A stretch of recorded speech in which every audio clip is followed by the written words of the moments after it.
It doesn't matter how slowly you go, as long as you do not stop. Now turn to Section 1. Section 1. You will hear two students, Jack and Amy, discussing the details of the concerts that they are planning to hold. First, you have some time to look at questions 1 to 5.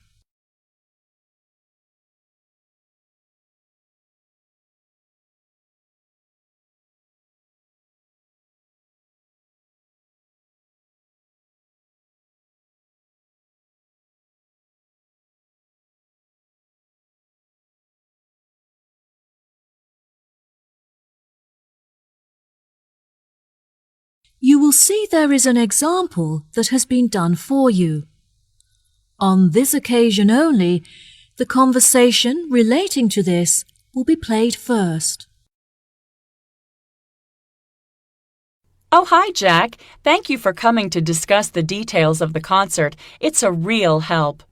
No problem, Amy. I'm looking forward to throwing some ideas around. Shall we order coffee before we begin? Yes, I'll have a cappuccino, please. Right. First on the agenda is deciding who the intended audience is, because we'll obviously have to base our choice of music on this. The thing to do before they start is order coffee. So, coffee has been written in the space. Now we shall begin. You should answer the questions as you listen, because you will not hear the recording a second time. Listen carefully and answer questions 1 to 5. Oh, hi, Jack. Thank you for coming to discuss the details of the concert. It's a real help. No problem, Amy. I'm looking forward to throwing some ideas around. Shall we order coffee before we begin? Yes, I'll have a cappuccino, please. Right. First on the agenda is deciding who the intended audience is, because we'll obviously have to base our choice of music on this. Classical concerts are held all the time, but I'd really like to do something different and make it special. What do you think about holding it outside? I like the idea, but the weather is too unpredictable. What if we host the concert for children? We could make it more lighthearted and everyone could dress up in costume.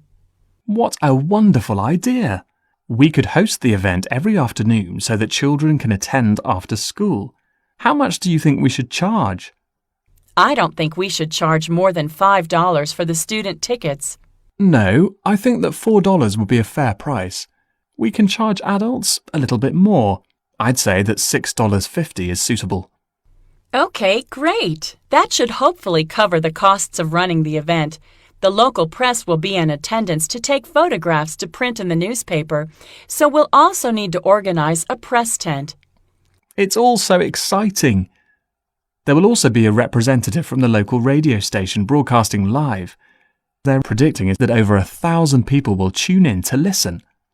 Now that we're agreed, let's move on to discuss our other more sophisticated concert, where we'll be hosting a number of well-known opera performers. As the majority of people will be at work during the day, I suggest that the concert takes place in the late afternoon or evening. Which do you think? I think we should definitely hold an evening concert. The darkness will make the entire performance more dramatic. Yes, that will be fantastic. Let's host the event on Friday when everyone can wind down after finishing a week of work. It'll be a lovely start to the weekend. As it will be a lavish and elegant event, I think we should set quite a high entrance fee of around $40. It'll give us some extra money to spend on decorations. That sounds fair. Instead of using chandeliers and electric lights, we should decorate the marquee with candles instead. It would be so romantic. Okay, perfect. Before you hear the rest of the conversation, you have some time to look at questions 6 to 10.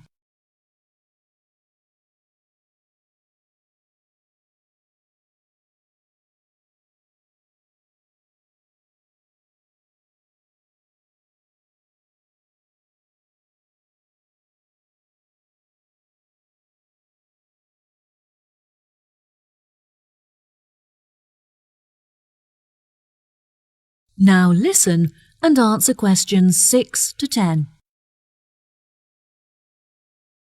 Now, moving on to the concert where we showcase talented opera singers from the local area. Perhaps we should host this opera show on Monday evening? I think that the venue is already booked on Monday, but Tuesday will do nicely. How much do you think we should charge the audience for tickets? Since the performers are not professionals, perhaps we should make this a free event. Yes, tickets will be free, but we should ask everyone for a donation so that we can cover the costs of the venue and food and drink. The venue also comes complete with a piano, so hopefully one of the performers will be able to play. I had lessons when I was younger, but I'm not accomplished enough to perform in front of an audience. Well, what if we make our final concert a karaoke night where everyone of any ability can sing on stage? It could be really good fun, and it would give everyone the opportunity to join in. Yes, I love that idea. Let's hold it during the day on Saturday so that everyone, including families and the elderly, can attend. Perhaps we should offer concessions for students, children and the elderly to make the tickets more affordable and encourage everyone to come. Yes, definitely. I think that the majority of the crowd will be composed of families and friendship groups, so we should avoid giving a group discount to maximize the income from ticket sales. Let's arrange a secret surprise to end the show on a high for everyone. How about a band performance? One of my friends happens to know a famous singer who I'm sure would be happy to perform for a small fee. Oh, wow, that sounds brilliant! Well, I think we've addressed the details for all of the concerts. Thank you so much for helping. See you later.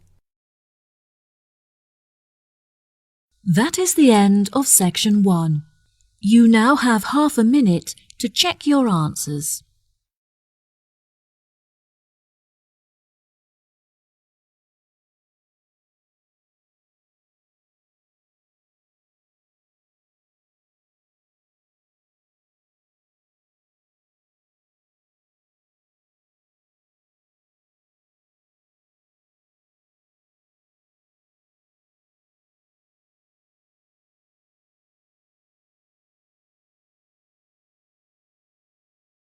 Now turn to section 2. Section 2. You will hear a radio program giving some advice about saving energy. First, you'll have some time to look at questions 11 to 16.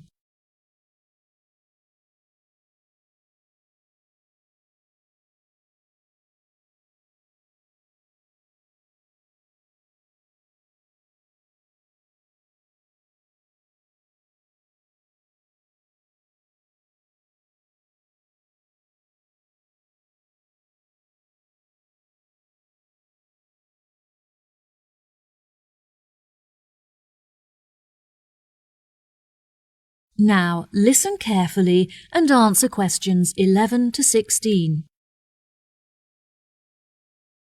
Hello, ladies and gentlemen, and thanks for tuning in to Action Radio, where we discuss current affairs and global issues.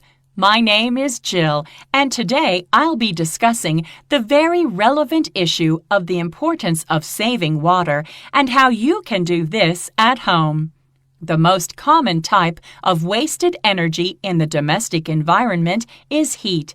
However, since the walls of my home are very well insulated, I am lucky to have no issue with this. I've discovered, however, that I waste a lot of water as a result of my lifestyle. I've researched ways to minimize my water usage online and have been pleasantly surprised to find that there are specialists in the area who can make some changes to my home immediately. The only downside is that the works are quite expensive and there are no means of getting financial assistance. Now, if any of you listeners are interested in reducing your energy usage, here are a couple of easy and positive changes you can make immediately. A lot of the magazines will recommend that you change your bulbs for those with energy-saving capabilities. However, I have found that these make little difference to your electricity bills, and they also severely reduce the light levels in your home. Instead, simply switch off all plug sockets and appliances to make an immediate saving on your electricity consumption. If this doesn't make enough of a saving for you, you could later try turning down the thermostat as well. Despite the discount that my energy provider gave me for prompt payment, my monthly bills were very expensive for the amount of energy that I was using, so I decided to change providers. Not only did I make a huge monthly saving, but the company also offered me other perks. I am now able to pay my monthly bills online, for example, which I am thrilled about because it means that I no longer have to drive to the bank. Once I have been a customer with them for a year, they will also offer a deduction for all of the energy-saving appliances I use. Now, many of you will have an electricity meter at home, so I'm sure you'll all understand the issues associated with them. They occupy a lot of space in your home and can be unsightly if you're unable to tuck them away in a cupboard. Mine is quite large as it measures both my gas and electricity, but I was luckily able to hide it in the coat cupboard where I can keep it hidden but also access it easily. Having said that, whenever I have to take a meter reading, I have to use a torch because the screen is too dark to read the numbers correctly. I have recently had an extension built on my house to make room for a new bathroom complete with a low-energy boiler so I can take long showers guilt-free. The walls are nice and thick and well insulated, but unfortunately the window is a little drafty, so I'm going to have to invest in upgrading it. Speaking of renewable energy, I initially considered installing solar panels on the roof instead of using a low-energy boiler, which was the less expensive option. In the end, I decided that the panels would look too ugly on my house, despite that they were technically easy to operate. Before you hear the rest of the talk, you have some time to look at questions 17 to 20.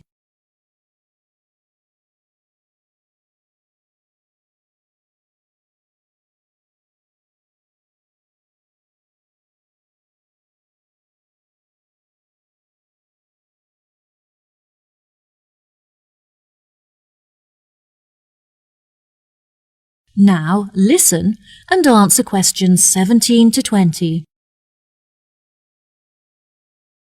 Now, if you're a fan of taking long showers like I am, then switching from baths to showers will not help to reduce your water usage.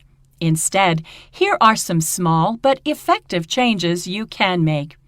When making a cup of tea, for example, measure out the amount of water that you need before boiling it.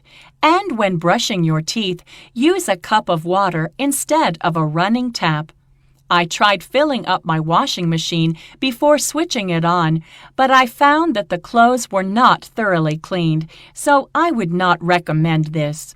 If your tap drips when it is turned off, then you should call a plumber to fix it, as this can result in a lot of water being wasted. Before finishing today's show, I'd like to address two questions that we often get asked by listeners. We had some great feedback about our answer to last week's question on how to calculate the price involved in powering domestic appliances, so let's see how we do this week. One of our most commonly asked questions this week was which device is the lowest energy option for watching films. The simplest answer is that the smaller the screen, the lower the energy used.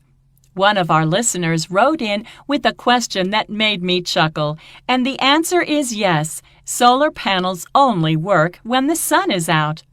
Now, on a more serious note, a number of you wanted to know what the most efficient temperature is to set the thermostat to. The answer is that the closer you set it to room temperature, the lower the energy used. Before I say goodbye until next week, I'll leave you with one last tip. Turn off the lights when you leave the room. That is the end of section 2. You now have half a minute to check your answers.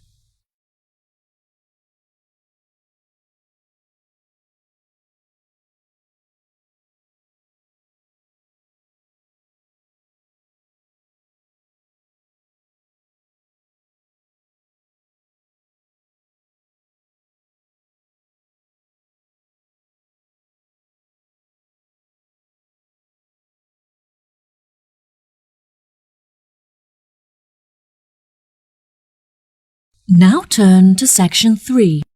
Section 3. You will hear Tim and Jenny, 2 students, talking about their geography assessment. First, you'll have some time to look at questions 21 to 25.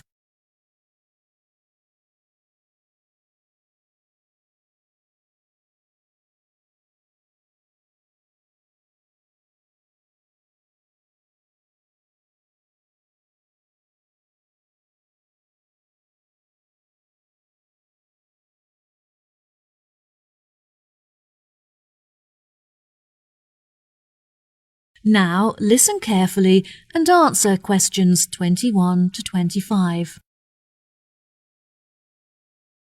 Hi, Jenny. Hi, Tim. How are you doing?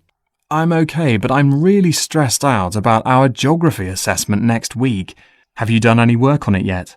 I've looked at it a little bit, but it would be helpful to discuss it with someone else. Do you want to chat about it with me? That would be great. Do you know what the rules are for the test? For our assessment last term, we were all required to collect raw data in order to achieve a pass. However, this term the tutor has said that it won't be necessary for us to do this. I read through the notes and they said that we are all going to be given a set of instructions that we can choose to follow if we wish, but it's not mandatory and we can complete the exam as we wish. I don't think that the rules will be too strict. As long as we don't copy the answers from anyone else's exam paper, I think we'll be sure to pass. Yes, I agree. Shall we put together a slideshow presentation with information on all of the volcanoes? I think it will really help us to revise the facts. Okay, great. Let's start with Pompeii. It's the most well-known of all the volcanoes, so it should be easy to find lots of information about it online. I'll avoid including some of the images in the presentation, as many people were killed, and some of them can be quite disturbing. We're lucky to have a double free period today, so we will have plenty of time to revise this together. Okay, next up is Mount Fago. This is an ancient mythical volcano, the location of which is unclear. There are mountainous regions in both Mexico and the USA, both of which are rumored to be the site of this volcano. It's not very scientific to list 2 separate locations for one volcano, but since no one has been able to prove which is the correct one, we're left with no choice. It's interesting that there is no other example of a volcano in existence today that is surrounded by so much mystery. Absolutely.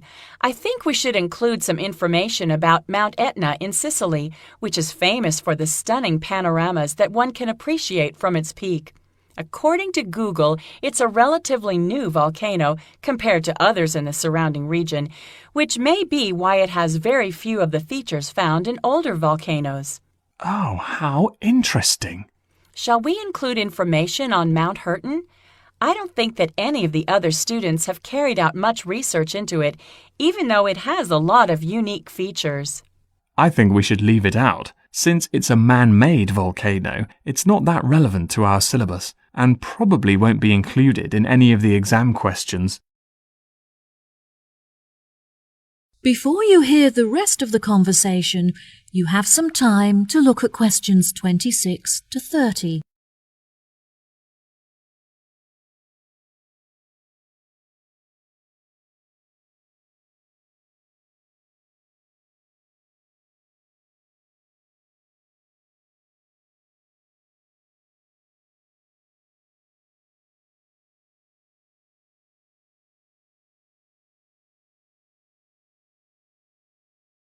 Now listen and answer questions 26 to 30. have you gotten feedback from your tutor on your presentation last week? Yes, I have, but I don't think he was very impressed. He was satisfied by the amount of research that I had prepared before I started, but he criticized the fact that I was mostly summarizing the facts instead of giving my own opinion. Oh, that's a shame. It was frustrating that he criticized my work, but in the end I learned a lot from my tutor's feedback. He advised me that next time I should present my work as a short documentary film, which he thinks will help me to strengthen my arguments. What topic was your presentation based on? I chose to write about the lack of knowledge that most people have about volcanoes, and the fact that they see them in such a negative way. During documentaries and lectures, the scientific experts often neglect to mention the many positive features that volcanoes possess. That sounds really interesting. Well done.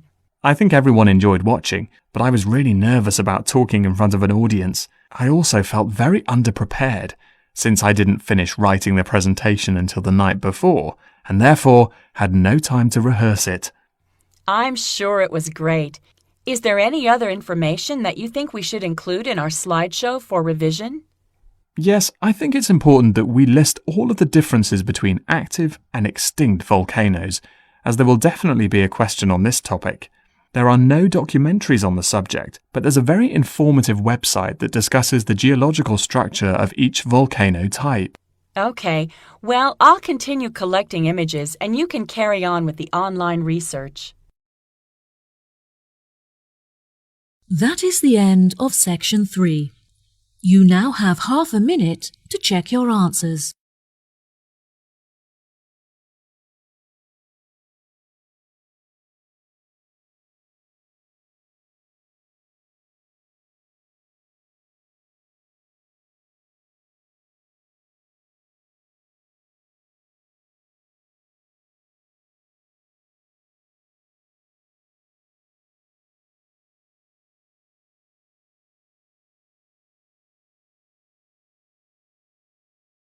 Now turn to section 4. Section 4.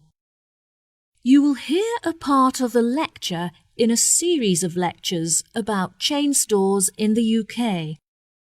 First, you have some time to look at questions 31 to 40.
Now listen carefully and answer questions 31 to 40.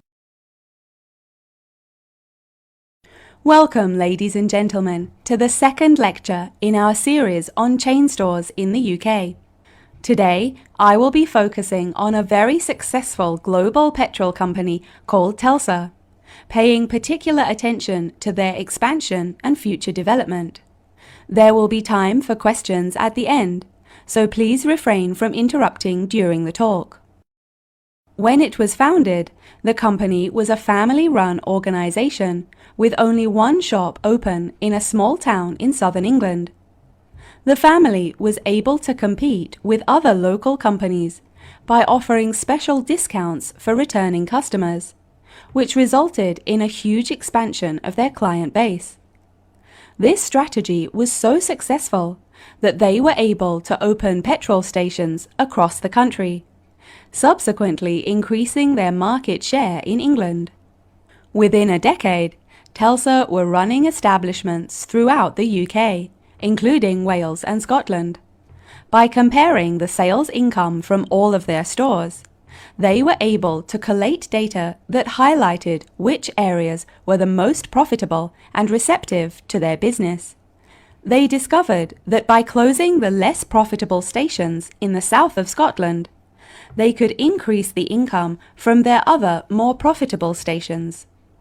This example demonstrates the importance of constantly monitoring and maintaining a clear view of the finances of the company.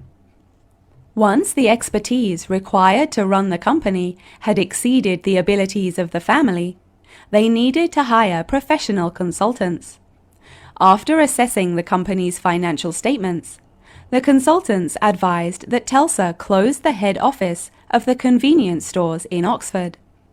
They deemed the head office unnecessary and identified it as a financial drain on the company, as the premises were expensive to run and generated no income. In order to avoid firing any employees, they transferred over 200 staff to other offices and retrained them to carry out their new roles. Now that Telstra had conquered the petrol market in the UK, they were able to branch out into other niche areas that offered prospects for profits. They realized that they could establish a new environmentally friendly brand image by selling fresh food in their convenience stores that had been grown by local farmers. This strategy would not only broaden the scope of the company, but also help to strengthen its relationships with local communities. Every year, Telstra holds a meeting in London where all of the consultants and managers meet to discuss future plans for development and improvement.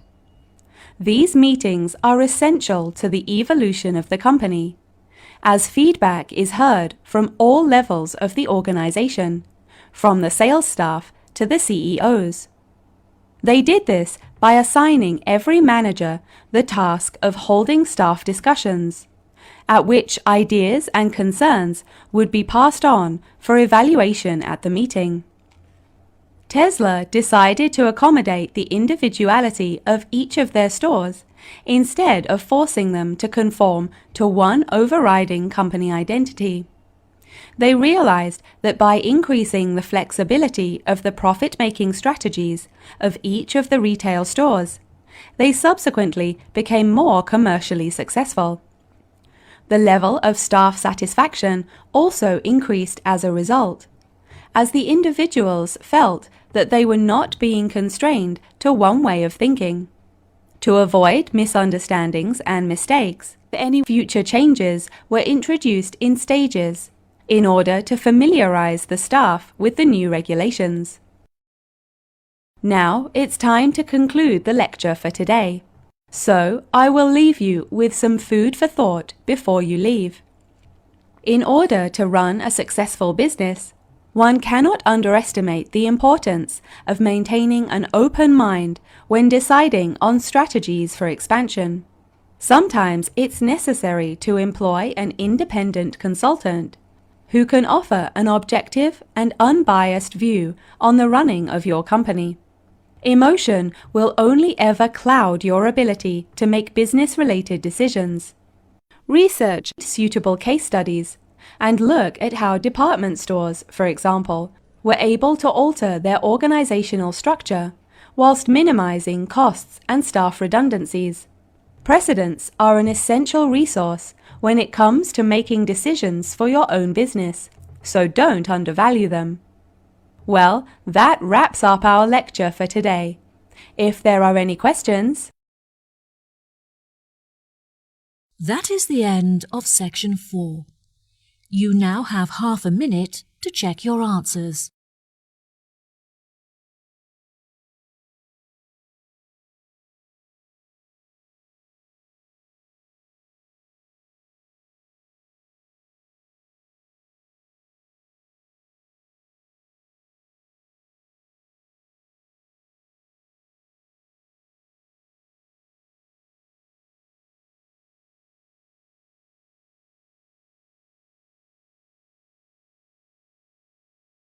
That